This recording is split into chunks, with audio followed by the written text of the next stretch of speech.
Hello everyone, welcome back in my YouTube channel Literature Point.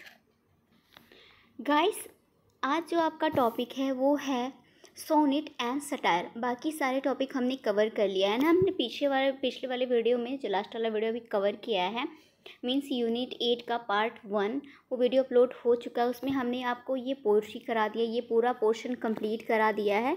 बहुत ही अच्छे से मैंने आपको एक्सप्लेन किया था कि राइम पोएट्री क्या होती है, ब्लैंक वर्स पोएट्री क्या होती है और फ्री वर्स पोएट्री क्या होती है।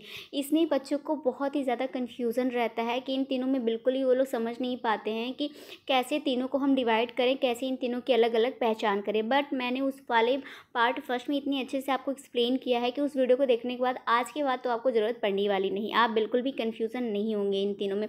उसके बाद मैंने आपको बहुत ही अच्छे से पेस्टोरल पोइट्री बताया था, क्योंकि पोइट्री का आप पढ़ रहे हैं तो पोइट्री की फॉर्म आपको जानना जरूरी, चाहे वो पेस्टोरल पोइट्री हो, चाहे एलिजी हो, चाहे मीन्स एलिजी तो आपका टॉपिक है, चाहे पेस्टोरल एलिजी हो, मीन्स आप में एलिजी टॉपिक है ये, तो इसका मतलब है कि आपको पेस्टोरल एलिजी भी आना चाहिए। तो मैं ये सब सारे टॉपिक आपको कवर करा चुकी हूँ। लिरिकल पोइट्री मैंने आपको बता दिया है बहुत ही सिंपल वे में। नैरेटिव पोइट्री भी मैंने बताया, ओड आपको एक्सप्लेन कर चुकी हूँ पार्ट फर्स्ट में। जो हमारा यहाँ पास वीडियो बीच में ही रुक गया था और हम क्या कर रहे थे, सोनेट को कर रहे थे।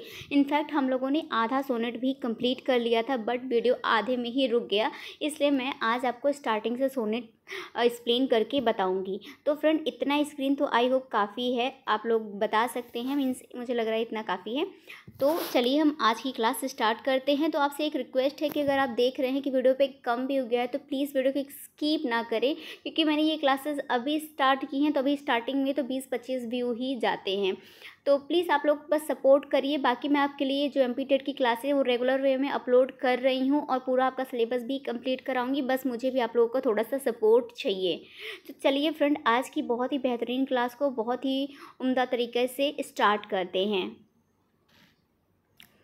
फ्रेंड्स, सोनेट होता है जो वो 14 लाइन का लिरिकल पोएम होता है। मैंने आपको कल लिरिकल पोएम एक्सप्लेन किया था कि लिरिकल पोएम क्या होता है। जब वो लिरिकल पोएम उसे कहते हैं जब कोई पोएट अपनी इनर फीलिंग, अपने थॉट को पोएम के माध्यम से एक्सप्रेस करता है, पोएम में अपने फीलिंग को उतारता है, तो उसको लिरिकल पोएम कहते हैं। और नरेटिव पोएम फ्रेंड वो होता है जब पोएट या फिर राइटर किसी और स्टोरी को नरेट करके अपने पोएट्री में बताता है, तो उसे नरेटिव पोएट्री कहते हैं। तो जो सोनेट होता है फ्रेंड, वो हमेशा लिरिकल पोएम होता है। हमेशा एग्जाम में क्वेश्चन आपको देखने को मिलेगा कि सोनेट वो लिरिकल पोएम है या फिर नैरेटिव पोएम है, तो आपको कंफ्यूज नहीं होना है, सीधे आपको सोनेट लिरिकल पोएम पे टच करना है।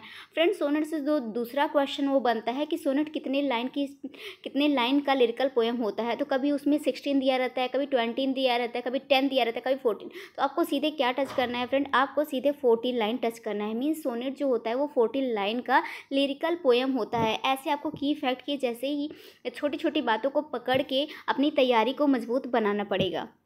आई होप यहाँ तक तो आपका समझ में आ गया होगा। Typically but not exclusively concerning the topic of love. वैसे तो जो सोनेट का टॉपिक होता है फ्रेंड, वो मोस्टली 95% कहिए 99% जो है वो होता है लव का थीम होता है। बट कभी कभी 5% ये हो जाता है कि अगर मान लीजिए कि सोनेट का थीम 95% लव माना गया, तो कभी कभी मोस्टली रेयरली कि 5% अदर थीम मान लिया जाता है। नहीं तो मोस्टली जो सोनेट का थीम होता है वो राइटर अपने इनर लव को, इनर थॉट को प्रेजेंट करता है सोनेट के माध्यम से।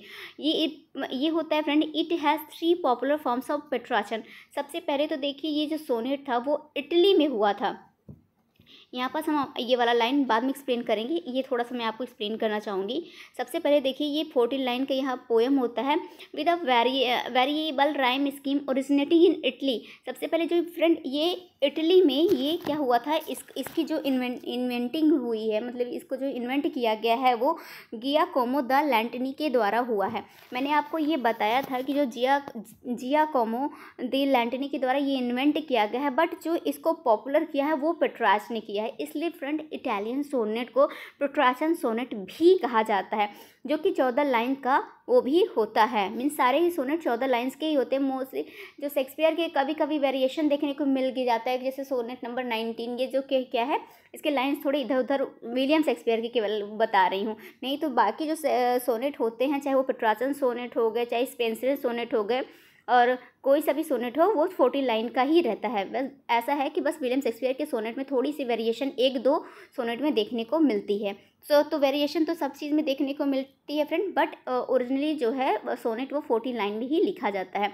तो यहाँ पास आप देख सकते हैं कि जो इसकी ओरिजिनेटिंग है वो इटली मानी जाती है। Brought to England by Sir Thomas Wyatt and Henry Howard.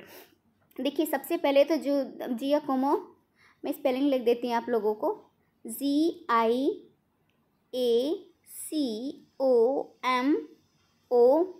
Giacomo the DA लैंटिनी LANTINI। तो ये है, ये बंदे ने क्या किया था, इटली में सोनेट को इन्वेंट किया था। बट जो पॉपुलर किए थे फ्रेंड वो पेट्रार्च किए थे। वो पेट्रार्च, ये जो हमारे राइटर हैं वो पेट्रार्च ने उनको पॉपुलर किया था सोनेट को। धीरे धीरे सोनेट जो पूरा इटली में तो हुआ ही इन्वेंट, बट धीरे धीरे पूरे यूरोप में ये छा गया। और धीरे इसको Thomas Wyatt and Henry Howard, means Henry Howard को यहाँ अर्ल ऑफ सुरे भी कहा जाता है, 16th सेंचुरी के हैं ये। इन्होंने धीरे धीरे इसको क्या किया, इंग्लैंड इसे ले आए और यहाँ पास भी इसको फेमस किए यहाँ पास, और इसको अलग नाम दिए। इसको क्या नाम दिए, इंग्लिश सोनेट दिए। बाद में इसको लाने वाले इंग्लैंड में तो ये माने जाते हैं थॉमस वॉट। अगर क्वेश्चन आ जाए कि इंग्लैंड में सोनेट को लाने वाले कौन है, तो आपको सीधे आंसर टच करना है, Thomas Wyatt and Henry Howard. कभी कभी हेनरी हॉवर्ड ना देके अर्ल ऑफ सुरे भी दिया जाता है। तो आप जान लीजिए ये दोनों ही कैरेक्टर एक ही है। ये इनकी उपाधि है, अर्ल ऑफ सुरे इनकी उपाधि है हेनरी हॉवर्ड की। तो ये दोनों कैरेक्टर तो ले आए थे यहाँ पास इंग्लैंड में सोनेट को। बट जो इसको पॉपुलर किया वो किया था विलियम शेक्सपियर ने। विलियम शेक्सपियर के सोनेट 154 सोनेट विलियम शेक्सपियर के द्वारा लिखे गए हैं, जो कि वो इन्होंने इस इंग्लिश सोनेट को बहुत ही ज़्यादा पॉपुलर किया। इसलिए इंग्लिश सोनेट को अब बाद में इस शेक्सपियरियन सोनेट का नाम दे दिया गया। आई होप आपको यहाँ तक समझ में आया होगा। Literary a little song, the sonnet traditionally reflects upon a single sentiment with a clarification or turn of thought its concluding line। आपको यहाँ पर देखने को मिलेगा कि एक छोटा सा सॉन्ग रहेगा किसी को ट्रिब्यूट करते हुए, मीन्स किसी को अपना फीलिंग एक्सप्रेस करते हुए एक छोटा सा सॉन्ग रहेगा 14 लाइन की लाइन में, जिसमें मीन्स कि वो अपने इनर थॉट को, अपने इनर फीलिंग को जो राइटर है सोनेट के माध्यम से प्रेजेंट करता है। There are many different types of sonnets. अब यहाँ पास आप देख लीजिए कितने टाइप के सोनेट्स होते हैं। अब हम यहाँ पास बात करते हैं। देखिए सबसे पहले तो जो हमारे पास सोनेट आया वो है पेट्रार्चन सोनेट। पेट्रार्चन सोनेट क्या होता है फ्रेंड, देखिए ये होता है ऑक्टेव प्लस सेस्टेस का होता है। पेट्रार्चन सोनेट जो माना जाता है वो ऑक्टेव प्लस सेस्टेस का माना जाता है। मीन्स इनका ये A ये हो गया 4 लाइन, फिर इनका यही चीज़ रिपीट होता है A। ये तो इनका देखिए 4 लाइन का ये हो गया और 4 लाइन का ये हुआ, इसे कहते हैं ऑक्टेव। बट इनका ये जब यहाँ सेस्टेस आता है, देखिए ये तीनों अलग अलग है, आप देख रहे हैं ये अलग है। जस्ट से मैं आपको ऐसे अच्छे से समझा देती हूँ। देखिए ये अलग है, फिर ये भी अलग है, फिर ये भी अलग है, तो इसे कहते हैं सेस्टेस। ये तो फ्रेंड हो गया इनका ऑक्टेव। तो ऑक्टेव प्लस सेस्टेस मीन्स 8 लाइन को कहते हैं ऑक्टेव, 8 लाइन को कहते हैं ऑक्टेव प्लस सेस्टेस 6 लाइन को। तो इक्वल कितना हो गया 14 लाइन। तो 14 लाइन का ही तो सोनेट होता है ना। तो इनका ऑक्टेव तो सेम रहता है, सेम ही रहता है, बट सेस्टेस में कभी कभी वेरिएशन इसमें देखने को मिल जाती है। जैसे कि आपके सामने 3 सेस्टेस यहाँ पास है, कभी कभी इनके सेस्टेस में CDC देखने को मिलता है, CDC, कभी कभी CDE, कभी कभी ये भी देखने को मिल जाता है CDC DCD। तो ये जो है पेट्रार्चन सोनेट का फॉर्मेट है। मीन्स उनका ऑक्टेव तो सेम रहता है, बट सेस्टेस में वेरिएशन देखने को मिल जाती है। ये हुई पेट्रार्चन सोनेट की बात। अब हम बात करते हैं इंग्लिश सोनेट या फिर विलियम शेक्सपियर का शेक्सपियरियन सोनेट की बात हम करते हैं। तो विलियम शेक्सपियर का यहाँ पर जब थॉमस वॉट लेकर आए थे तो इन्होंने थोड़ा सा वेरिएशन किया था। मीन्स 14 लाइन्स का सोनेट तो इन्होंने भी किया था, बट इसमें जो किया था 3 क्वार्टन एंड 1 कपलेट। 3 क्वार्टन किसे कहते हैं फ्रेंड, 3 क्वार्टन कहते हैं 4 लाइन को। यहाँ पर देखिए इनका, जैसे कि इनका है A B, फिर है इनका जस्ट अ सेकेंड। तो फ्रेंड इनका क्या रहता है, मैंने क्या बताया, हाँ 3 क्वार्टर 1 कंक्लूडिंग कपलेट रहता है शेक्सपियरियन सोनेट का। तो इसका देखिए जैसे 3 क्वार्टर में क्या होता है, क्वार्टर मीन्स होता है 4 लाइन, है ना, 4।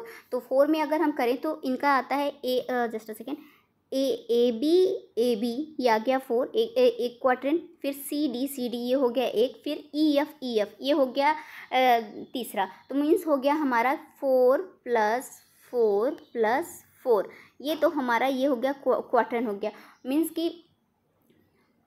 मीन्स हो गया ये हो गया पूरा 12। अब बचा जो इनका जी आता है, ये कंक्लूडिंग कपलेट इसको कहते हैं। तो मीन्स 2 लाइन का जब स्टैंजा होता है तो उसको हम कपलेट कहते हैं। तो ये +2 ये जो हो गया हमारा 2 मीन्स ये हो गया 14। तो इस प्रकार से इनका भी ये जो पूरा हो गया लाइन सोनेट का वो 14 लाइन हो गया। बट फ्रेंड यहाँ पास जो शेक्सपियरियन सोनेट का होता है कि जब ई एफ के बाद जो ये बीच में आप स्टॉप देख रहे हैं तो इसको यहाँ पास हम क्या कहते हैं, सिजोरा कहते हैं। सिजोरा की स्पेलिंग में आप लिख देती हूँ यहाँ, सिजोरा मीन्स होता है फ्रेंड पॉज या फिर कह लीजिए स्टॉप। तो जब ये इंग्लिश सोनेट को यहाँ पास तक पढ़ा जाता है, फिर थोड़ा सा एक सिजोरा एक पॉज दिया जाता है, फिर उसके बाद जो कपलेट का राइम होता है वो कपलेट वाला राइम लिखा जाता है। तो आई होप आप समझ पाए होंगे कि पेट्राचन सोनेट का जो फॉर्मेट है फ्रेंड वो ये है, यहाँ से यहाँ तक पेट्राचन सोनेट का फॉर्मेट है। और इंग्लिश सोनेट का फॉर्मेट जो है ये है, मीन्स 3 क्वाड्रेंट 1 कंक्लूडिंग कपलेट जो होता है वो इंग्लिश सोनेट का होता है या फिर शेक्सपियरियन सोनेट का होता है। उसके बाद स्पेंसर का सोनेट आता है। इन्होंने इंग्लिश सोनेट को ही उठा के बस उसमें थोड़ा सा वेरिएशन डाला। इन्होंने क्या किया कि एक राइमिंग स्कीम को जैसे कि ख़त्म किया, बट दूसरे को उसी लाइन से उठा लिया। मैं आपको लिख कर बताऊँगी तो आपको बहुत अच्छे से समझ में आएगा। जैसे इनका देखिए, इन्होंने लिखा अपना यहाँ पास स्पेंसरियन सोनेट का ये फॉर्मेट है, ए बी। इनका ये क्या हो गया, आप देख रहे हैं इनका क्वाड्रेंट हो गया ये। फिर उसके बाद इन्होंने दूसरी लाइन बी से ही उठाई, मैं यहाँ पास ये बी से कंप्लीट किए ख़त्म किए हैं। तो दूसरी लाइन भी ये अपना देखिए यहाँ पर बी सी ये यहाँ पास। अब तीसरी लाइन जब ये उठाते हैं तो मैं तीसरी लाइन यहाँ लिख देती हूँ फ्रेंड, देखिए नीचे जगह नहीं है ना, तो मैं तीसरी लाइन जो लिखती हूँ वो है सी डी। और इनका जो कपलेट होता है वो ई का वेरिएशन लेकर आता है। तो यहाँ पास इनका भी सिजोरा लगता है, ऐसा नहीं कि इनका नहीं लगता, इनका भी लगता है, बट इन्होंने थोड़ा सा वेरिएशन निकाल के मीन्स इंग्लिश सोनेट का वेरिएशन ही थोड़ा सा कर दिया कि इनका यहाँ पर जो लाइन ख़त्म हो रहा था, जैसे इनका ए बी उसके बाद सी डी आ रहा था, बट स्पेंसर ने क्या किया कि इन्होंने ए बी को ख़त्म किया। जब बी पे ख़त्म हो रहा था, यहाँ पास बी पे ख़त्म हो रहा था, तो उन्होंने दूसरी लाइन भी बी से ही उठाया। और जब दूसरी लाइन सी पे ख़त्म हो रहा था तो तीसरी लाइन भी उन्होंने सी से ही उठाया। आप ये देख सकते हैं सी। तो फिर क्वाड्रेंट इनका क्या आ जाता है, ई आ जाता है। आई होप आप तो नहीं भूलेंगे आप ना कि पेट्राचन सोनेट का फॉर्मेट क्या है, इंग्लिश सोनेट का फॉर्मेट क्या है और स्पेंसरियन सोनेट का फॉर्मेट क्या है। ये तीनों ही अलग था। आई होप मैं आपको समझा पाई होंगी, बहुत ही सिंपल वे मैंने समझाने की कोशिश किया है, बट तीनों में इतना ज़्यादा ए बी हो गया कि इंसान सुनने में कंफ्यूज हो जाता है, बट मैंने उसको लिख के आपको बहुत अच्छे से एक्सप्लेन किया है। आई होप आपको समझ में आ गया होगा। नेक्स्ट हम बात करते हैं, थोड़ा सा डिटेल में जाते हैं सोनेट के, तो आपको और अच्छे से समझ में आएगा। ये तो मैंने आपको एक्सप्लेन ही कर दिया था ना, अब यहाँ से हम आपको एक्सप्लेन करते हैं। The Petrarchan sonnet perfected by the Italian poet Petrarch. जैसे मैंने आपको बताया कि इसको इन्वेंट तो किया गया था जियाकोमो द लैंटेनी के द्वारा, बट इसको जो परफेक्शन दिया गया था, जो इसको पॉपुलैरिटी दी गई थी, वो इटालियन पोएट पेट्राच के द्वारा दी गई थी। और divided the 14 lines into 2 sections. 2 section में इन्होंने डिवाइड किया था। जैसे मैंने आपको बताया कि ऑक्टवा और सेस्टेस का इन्होंने राइमिंग स्कीम पकड़ा था। जैसे कि 8 लाइन स्टैंजा को क्या कहते हैं फ्रेंड, ऑक्टवा कहते हैं राइमिंग को। और जैसे कि उनका ऑक्टवा हो गया था ए बी बी ए, ये मैंने आपको ऊपर अभी एक्सप्लेन करके बताया। और सेस्टस मैंने आपको बताया कि 6 लाइन स्टैंजा को कहते हैं, जो कि होता है सी डी, है ना। कभी कभी वेरिएशन मैंने सेस्टस में आपको बताया कि सेस्टस में वेरिएशन देखने को मिल जाता है। जैसे कि यहाँ पास सी डी है, यहाँ पास देखिए सी डी ई है। और फॉर एग्जाम्पल अब अगर अदर राइटेकर देखिए, यहाँ तक तो पेट्राचन की बात हो गई। फिर बात हम करते हैं जॉन मिल्टन की। John Milton, when I consider how my light is spent, and Elizabeth Barrett Browning's How Do I Love Thee employs this form। ये इनका ही पेट्राचन फॉर्मेट में ये दोनों वर्क जो लिखे गए हैं फ्रेंड, जॉन मिल्टन का When I Consider How My Light Is Spent and Elizabeth Barrett Browning का How Do I Love Thee, ये दोनों ही जो वर्क हैं वो पेट्राचन फॉर्मेट में लिखे गए हैं। मीन्स उनका जो फॉर्मेट है वो ऑक्टो प्लस सेक्सटेस का फॉर्मेट उन्होंने अपनाया है। The Italian sonnet is an English variation on the traditional Petrarchan version. जो इटालियन सोनेट है वो इंग्लिश सोनेट मीन्स इंग्लिश जो वेरिएशन आया है इंग्लिश सोनेट का वो पेट्रार्चन सोनेट से ही आया है। The octaves rhyming, just a second friend, the octaves rhyme scheme is preserve but the sestets rhyme C D C E E C, ये हो जाता है। Sir see Thomas Wyatt whose, just a second, ये बार बार हो जा रहा है see Thomas Wyatt's whose list of hunt, इनका ये वर्क है। I know where is an hind, ये इनका वर्क है। And John done if poisons minerals and if that tree Wyatt and Surrey to love the English और Shakespearean sonnet, इन दोनों ने किया था अपने इन दोनों वर्क से इन दोनों ने स्टार्ट किया था, इन्होंने स्टार्ट किया था। चाहे कह लीजिए जॉन डन का भी ये वर्क इसमें भी माना जाता है।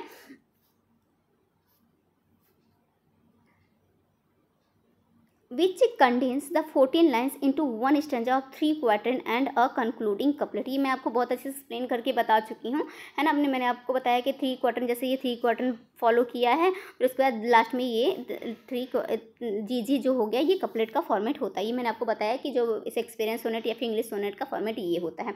नेक्स्ट हमारे यहाँ पास सोनेट मैंने बहुत ही अच्छे से एक्सप्लेन किया, आई होप आपको समझ में आया होगा। और जो 3 फॉर्म्स थे वो भी मैंने आपको काफ़ी अच्छे से एक्सप्लेन किया। क्योंकि सबसे पहले देखिए इटली में इन्वेंट हुआ था, मैं एक बार आपको रिकॉल करा देना चाहती हूँ। देखिए सबसे पहले इटली में इन्वेंट हुआ था जियाकोमो द लैंटिनी के द्वारा, उसको पॉपुलर किया था पेट्राच ने। फिर उसके बाद इसको जो यहाँ पास इंग्लैंड में ले आए थे, इंग्लिश लिटरेचर में उसको ले आए थे थॉमस वॉट, और मतलब कि थॉमस वॉट लाए थे और सर ऑफ सुरे लेकर आए थे। बट इसको पॉपुलर विलियम शेक्सपियर किए थे। विलियम शेक्सपियर के सोनेट के मीन्स कि इंग्लिश सोनेट के वेरिएशन में ही निकाल के जो है स्पेंसर, इसका थोड़ा सा वेरिएशन निकाल के स्पेंसर सोनेट का को इन्वेंट किया। तो ये आई होप आपको अच्छे से समझ में आ गया होगा। नेक्स्ट हम बात करते हैं सटायर का, जो कि आपके एग्ज़ाम का वो है कंटेंट है, मीन्स कह लीजिए आपके सिलेबस में ये इंक्लूड है। Satire is the use of different element. Friend आप सोच रहे होंगे कि मैम एक ही चीज़ को बार बार क्यों रिपीट कर रही हैं, बार बार वही चीज़ बोल रही हैं। तो मैं इसलिए बोलती हूँ कि आप लोग बार बार वही चीज़ सुनकर आपके दिमाग में अच्छे से बैठ जाए और आप उसको कभी भी ना भूलें। इसलिए मैं वही चीज़ बार बार रिपीट करती हूँ कि बार बार आप मान लीजिए कि आप बार बार नाम भूल जा रहे हैं कि थॉमस वॉट कौन थे, अर्ला सर्रे कौन थे, स्पेंसर कौन थे, इटालियन सोनेट कहाँ से आया था, कहाँ पास इसको इन्वेंट किया गया था। बार बार मेरे मुंह से सुनेंगे तो आपको क्या होगा, अच्छे से एकदम मेमोराइज हो जाएगा, आपके दिमाग में बैठ जाएगा। तो ये तो हुई बात रेपिटेशन की, कि काफ़ी लोग कमेंट करते हैं मैम आप एक ही चीज़ को बार बार क्यों बोलती हैं। इसलिए बोलते हैं कि आप लोगों को अच्छे से समझ में आए। तो हम बात करते हैं सटायर की।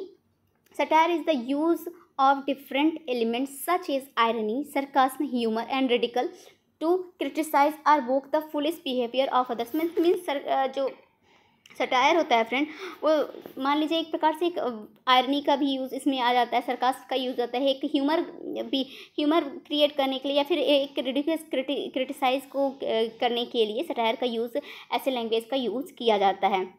Also the use of satire is often entertaining. कभी कभी तो ये इंटरटेनिंग होता है, तो बट कभी कभी ऐसा लगता है कि सटायर, देखिए फ्रेंड यहाँ पास टाइप्स ऑफ सटायर बताए गए हैं, जो 3 टाइप्स के होते हैं, वो मैं आपको बहुत अच्छे से अभी एक्सप्लेन करके बताऊंगी। कभी कभी तो हाँ सटायर हो गया किसी को हंसाने के लिए, भाई सटायर यूज़ कर दिया जाता है कि हम किसी का मजाक उड़ा रहे हैं तो सटायर यूज़ कर देते हैं। बट कभी कभी किसी को हम व्यंग भी बोलते हैं। सटायर मीन्स होता है व्यंग बोलना। अगर हिंदी लैंग्वेज हम यूज़ करें तो कभी कभी हम किसी को जब ताना देते हैं या फिर व्यंग बोलते हैं तो उसको भी हम सटायर कहते हैं। तो कभी कभी तो मजाक के पर्पज़ से बोला जाता है, बट कभी कभी सामने वाले को तकलीफ देने की वजह से भी उसको बोला जाता है। तो इस तरह का सटायर भी आपको देखने को मिलेगा। तो कभी कभी तो ये एंटरटेनिंग के पर्पज से होता है, but it is also often use to bring attention to a particular subject and promote change. कभी कभी मतलब कि किसी चीज़ पे किसी बात पे गहराई में उसको डालने के लिए, या फिर उस पर किसी बात पे दबाव डालने के लिए, या उसको और अच्छे से निखारने के लिए, या फिर अपनी बात को और अच्छे से प्रेजेंट करने के लिए कभी कभी सटायर का यूज़ किया जाता है। अब यहाँ पास तो हो गया सटायर का, कि मैंने आपको बता दिया कि सटायर मीन्स क्या होता है, किसी पे व्यंग करना। अब हम टाइप्स ऑफ सटायर की बात कर लेते हैं। आई होप आपको सटायर का डेफिनेशन अच्छे से समझ में आया होगा। सबसे पहला जो फ्रेंड सटायर का टाइप आया है वो है Horatian satire. Horatian satire changes are if you aim is only to make people love. जैसे कि नॉर्मली आप लोग बात कर रहे हैं, ग्रुप में बैठे हैं और भाई यूज़ हो गया कि भाई वो तो जैसे कोई कॉमन सा नहीं सटायर कहता है तू तो बहुत तेज़ है, तो ये क्या हो गया, सटायर हो गया भाई। मतलब कोई अच्छे से काम नहीं कर पा रहा है तो आप उसको व्यंग कर रहे हैं ना कि तू तो भाई बहुत तेज़ है, इसका मतलब है कि तू तो बहुत डम है ना। तो यहाँ पास कभी कभी हंसने के पर्पज़ से भी हो जाता है, कभी कभी बुरा करने के पर्पज़ से भी हो जाता है। बट होरेशियन सटायर जो होता है मोस्टली जो ये इसका पर्पज़ होता है कि सामने वाले लोगों को हंसना सिखा सके। तो एक प्रकार से कह लीजिए ह्यूमेरियस वे का होरेशियन सटायर होता है। It's Horatian satire you are after named after the Roman satirist Horace. इन जो हमारे राइटर थे होरेस थे, मोस्टली ये इस टाइप के सटायर का यूज़ करते थे, इसलिए इसको होरेशियन सटायर इन्होंने नाम ही दे दिया, अपने नाम पे इस सटायर को इन्वेंट किया। हु स्टार्टेड राइटिंग सटायर का poetry in 35 BC। His aim was largely to entertain with dry humour. इनका जो पर्पज़ था, एंटरटेनिंग का पर्पज़ था कि लोगों के बीच एक प्रकार का ह्यूमर फैले मेरे वर्क के द्वारा। Wheat and light hearted mockery, तो एक बहुत ही लाइट हार्टेड व्यंग को ये अपने वर्क में उतारते थे, अपनी कविताओं में, अपने किसी भी चीज़ में, अपने वर्क में उतारते थे, और इसी से लोगों का थोड़ा सा एंटरटेनमेंट हो सके। अवॉइडिंग नेगेटिविटी मतलब लोगों के पीछे उदासी फैली है, किसी प्रकार की नेगेटिविटी फैली है, तो ये सोचते थे कि मेरे वर्क को लोग पढ़ के उससे एंटरटेन हो के जो इधर उधर की मीन्स थोड़ी सी नेगेटिविटी फैली है उसको थोड़ा सा वहाँ से हटा सकें और उसमें थोड़ी सी खुशी ढूंढ सकें, थोड़ा सा मीन्स क्या हो, थोड़ा सा वो ह्यूमर अपने वर्क के थ्रू फैला सकें। Place blame on others for any perceived misgivings. As such, then, the objective of Horatian satire is to be clever and knowing while evoking humors by exposing the peculiarities of human behavior. देखिए mostly तो जो Horatian satire होता है वो mostly तो ये क्या कहते हैं कि एक ह्यूमर फैलाने के लिए होता है, बट अगर उसका मीनिंग, अगर कोई दिमागदार व्यक्ति उसका मीनिंग अच्छे से निकाले तो उसका डीप मीनिंग भी होता है। ऐसा ज़रूरी नहीं है कि उसका हंसने के पर्पज़ से ही होता है। हंसने के पर्पज़ से तो सामने वाला अगर नहीं समझ पाया तो भाई हंस देगा कि हाँ ठीक है वो तो भाई बहुत तेज़ है, सामने वाला केवल हंस दिया। अगर वही डीप मीनिंग जाए तो भाई उसका मतलब ये है भाई तुम्हारे में तो कुछ भी नहीं है, तुम ये काम छोटा सा नहीं कर सकते हो ना, तो उसका बहुत डीप मीनिंग भी होता है। तो इसका मतलब यही हुआ, ये हो गया आपका होरेशियन सटायर का। अब हम बात करते हैं जुवेलियन सटायर का। जुवेलियन सटायर जो होता है ये सबसे खतरनाक होता है। मान लीजिए एक प्रकार से इसे पॉलिटिकल सटायर भी कहते हैं। If anger is your energy, for instance, if you wanted to subvert the status question and attack the venality of political class or religion leaders, then Julian satire is your best bet. मतलब कह रहे हैं कि अगर आप अपनी बातों के थ्रू एक ऐसा व्यंग कस रहे हैं कि ऐसा व्यंग की बातें बोल रहे हैं कि सामने वाले व्यक्ति को या फिर कोई पॉलिटिकल क्लास हो या रिलीजियस लीडर हो, अगर वो ऐसी बातें व्यक्त करके बता रहे हैं तो ये भाई जो जुलियन सटायर है वो आपका बेस्ट फ्रेंड बन सकता है। मीन्स वो ये इसमें बहुत ही गहरी बातें छुपी होती है जो सामने वाले व्यक्ति को वो दिल से हिला देती है। Freed from the shackles of being outright funny, ये बिल्कुल मतलब इसमें फ़नी इतना रिएक्ट नहीं किया जाता। The mission of Juvenalian satire is often to attack individual governments and organizations to expose hypocrisy and moral transgressions। ये जो फ्रेंड जुवेलियन सटायर का यूज़ होता है वो जो गवर्नमेंट्स का कह लीजिए या फिर कि कोई ऑर्गेनाइजेशन है उनकी हाइपोक्रेसी को क्या एक्सपोज करने के लिए ऐसे सटायर का जब यूज़ होता है तो उसे जुवेलियन सटायर कहते हैं। For this reason writer should expect to use stronger doses of irony and sarcasm in this concoction. Originating with Roman satirist Juvenal, ये जो राइटर इन्होंने अपने नाम पे ये इन्वेंट किया है, जो हमारे सटायरिस्ट थे वो जुवेनल थे in the late 1st century BC।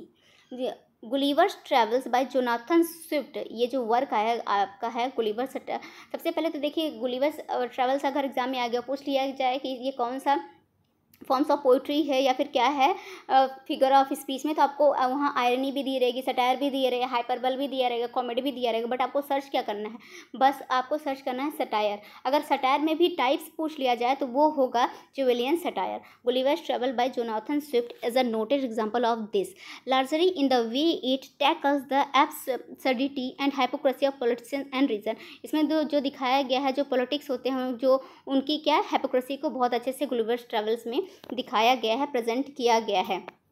ये किंग के माध्यम से एक किंग रहता है, फिर वो छोटे छोटे वहाँ जो मतलब बहुत अच्छे से स्टोरी आप लोग सुने होंगे, मूवी भी देखे होंगे गुलिवर्स ट्रैवल की। अनसरप्राइजली जॉर्ज ऑरवेल्स, हाँ इनका ये वर्क हुआ है जॉर्ज ऑरवेल्स का, was also keen on embracing Juvenalian satire very often in his novel, particularly Animal Farm. Animal Farm को तो इसमें पूरे ही पॉलिटिकल व्यू को दर्शाया गया है फ्रेंड, एक एनिमल के माध्यम से, मीन्स एक एनिमल होता है वो सबका क्या होता है, एक जैसे एक पॉलिटिकल प्रोपेगेंडा होता है, उसी टाइप के जो सारे कैरेक्टर को एनिमल के माध्यम से एनिमल फॉर्म में दिखाया गया। एनिमल फॉर्म किसका है फ्रेंड, जॉर्ज ऑरवेल का ये वर्क है। इसमें बहुत ही अच्छे से जुवेलियन सटायर को प्रस्तुत किया गया है। Therefore if you have a strong point two make and a clear target for your disdain, this type of satire is most effective albeit often pessimistic and laced with bitterness. As a result, Julian satire is often not as humorous, मैंने आपको पहले ही बताया, as other types of satire, but it is quite possibly the most daring and revolutionary, मतलब जिसके पास भाई बहुत ताकत है कि जो सामने वाले से बिल्कुल भी नहीं डरता, अपनी बात को सीधे रख सकता है, वही वो इस टाइप के जुवेलियन सटायर को यूज़ कर सकता है कि वो भाई किसी से नहीं डरता, मेरे मुंह में जो है वो मैं आपको सामने से बोल दूंगा। तो यहाँ पास फ्रेंड दूसरे सटायर का हो गया। अब हम बात करते हैं तीसरे टाइप्स ऑफ सटायर का। तीसरा सटायर हमारा आता है मैनिपियन सटायर। मैनिपियन सटायर भी इन दोनों का कॉम्बिनेशन है, मीन्स होरेशियन सटायर का जुवेलियन सटायर का ये कॉम्बिनेशन माना जाता है। मान लीजिए कि इन दोनों का ये क्या है, बेबी है, बच्चा है। तो instead of focusing on a societal norms, Menippean satire tends to satirize an individual character, या फिर कह लीजिए फ्लॉज एंड और a particular personality trait such as mental attitude. Means एक नॉर्मल कैरेक्टर को कर लीजिए, एक सिंगल कैरेक्टर को कर लीजिए, इंडिविजुअल पर्पस को अगर सटायर के रूप में किया जाता है, किसी एक व्यक्ति पे एक व्यंग कसा जाता है, तो उसमें मैनिपियन सटायर का यूज़ होता है।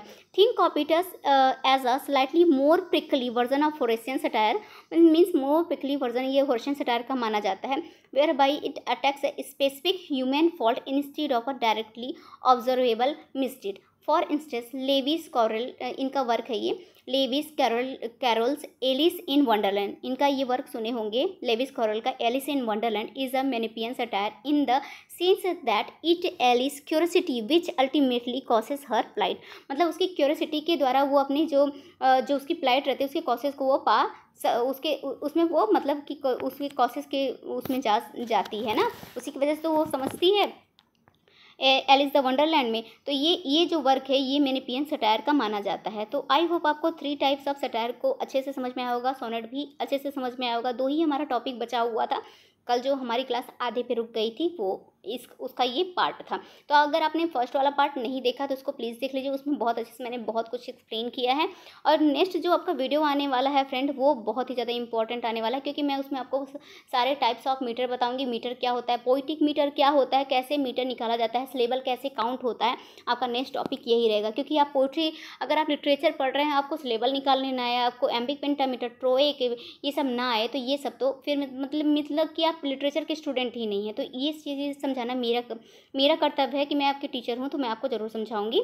तो फ्रेंड यहाँ तक तो बात हो गई। Taking it's name from Greek philosopher, इन्होंने अपने नाम पे ये जो थे मैनिपियस सटायर का इन्होंने अपने नाम पे रखा था, वो ग्रीक एक फिलोसफर थे। ये सब क्वेश्चन आपसे नहीं आएगा, आपसे क्वेश्चन देखिए ऐसे आ सकता है कि जो गुलिवर्स ट्रैवल है ये किस सटायर का टाइप है, या फिर ये क्या है, आयरनी है, सटायर है, हाइपरबल है, क्या है, ये ऐसे पूछ लेंगे। या फिर कह लेंगे कि ये कह लेंगे कि एलिस इन वंडरलैंड ये किस सटायर का है, कौन सा सटायर है, ऐसे वर्क से पूछा जाता है। या फिर आपको एक लाइन दे दिया जाएगा, पूछ लिया जाएगा कि इस लाइन में कौन सा फिगर ऑफ स्पीच यूज हुआ है, तो दे देंगे आपको आयरनी दे देंगे, सटायर दे देंगे, हाइपरबल दे देंगे, ऑक्सीमोरॉन दे देंगे, मेटाफर दे देंगे, सिमिल दे देंगे, मीन्स 4 देंगे, उसमें से आपको एक सर्च करना पड़ेगा। ऐसे मोस्टली एग्जाम में आपको क्वेश्चंस देखने को मिलते हैं। तो मैंने ये आपके नॉलेज के लिए डाल दिया है कि सारे फिलोसफर का नाम डाल दिया है, कौन से सेंचुरी से वो बिलोंग करते थे, कहाँ के थे, ग्रीक थे, इटली थे, कहाँ के थे, ये सब मैंने आपको बता दिया। और ये भी बता दिया कि सटायर के 3 टाइप होते हैं। मोस्टली ये सब एग्जाम में आपसे नहीं पूछने वाला है, बट आपको नॉलेज में रहना चाहिए, क्योंकि भाई आप लिटरेचर के टीचर बनने जा रहे हैं। Satire is much less aggressive than Julian satire, but notably more judgmental than its Horatian cousin. ये जो माना जाता है कि हाँ भाई ये जुवेलियन सटायर से थोड़ा अलग है, बट हाँ ये होरेशियन जो सटायर उसका कज़न माना जाता है मैनिपियस सटायर को। तो thank you so much for connecting with us. Please like share and subscribe literature point. और पहली बार चैनल पे हैं तो आपको पता है आपको क्या करना है, बेल आइकन को भी प्रेस कर दीजिएगा सब्सक्राइब बटन को क्लिक करते ही। और वीडियो अगर पसंद आई हो, समझ में आया हो, दोनों चीज़ मीन्स सोनेट और सटायर काफ़ी अच्छे से मैंने एक्सप्लेन किया है, अगर आपको समझ में आया हो तो प्लीज़ वीडियो को एक लाइक भी दीजिएगा और अपने दोस्तों तक शेयर करिएगा। मैं काफ़ी ग्रुप में ज्वाइन हो रही हूँ, वहाँ पर अपने वीडियोज़ भी शेयर कर रही हूँ कि शेयर मैं क्या करूँ, मुझे शेयर करना अच्छा नहीं लगता, बट एक ग्रुप में मैंने शेयर किया था। अगर आप लोगों से हो सके तो आप लोग शेयर कर दीजिएगा ज़्यादा से ज़्यादा, क्योंकि उस ग्रुप में कह रहे हैं कि मुझे एमपीटेट की क्लासेस नहीं मिल रही हैं, यूट्यूब पे पूरी क्लासेस नहीं मिल रही, सब पेड हैं। तो यहाँ पास पेड तो बिल्कुल भी नहीं है, आप लोग जानते हैं मैं फ्री में क्लासेस करा रही हूँ और आपको पूरा सिलेबस कंप्लीट कराऊंगी। जैसे मैंने केवीएस का पूरा कंप्लीट कराया था, केवीएस में लगभग 400-500 बच्चे मुझसे जुड़े हुए थे। इतना ही उम्मीद करती हूँ कि एमपीटेट में मुझसे 400-500 बच्चे जुड़ जाएंगे तो मेरे 1K सब्सक्राइबर हो जाएगा, जो कि मुझे आप लोगों के सपोर्ट की बहुत ज़्यादा ज़रूरत है। अगर आपको पूरी एमपीटेट की क्लासेस चाहिए, आप लोगों को भी मेरे सपोर्ट की ज़रूरत है और मुझे भी आप लोगों की सपोर्ट की ज़रूरत है। तो मिलते हैं फ्रेंड नेक्स्ट वीडियो में। प्लीज़ रिक्वेस्ट है, चैनल को सब्सक्राइब जरूर कर लीजिएगा, अपने दोस्तों तक शेयर प्लीज़, एक शेयर तो करने के लिए आप लोग प्लीज़ अपने दिल को तसल्ली दीजिए और प्लीज़ एक शेयर तो कर ही दीजिएगा जब यहाँ तक का मेरा वीडियो देखे हैं तो मिलते हैं नेक्स्ट वीडियो में। बाय बाय दोस्तों।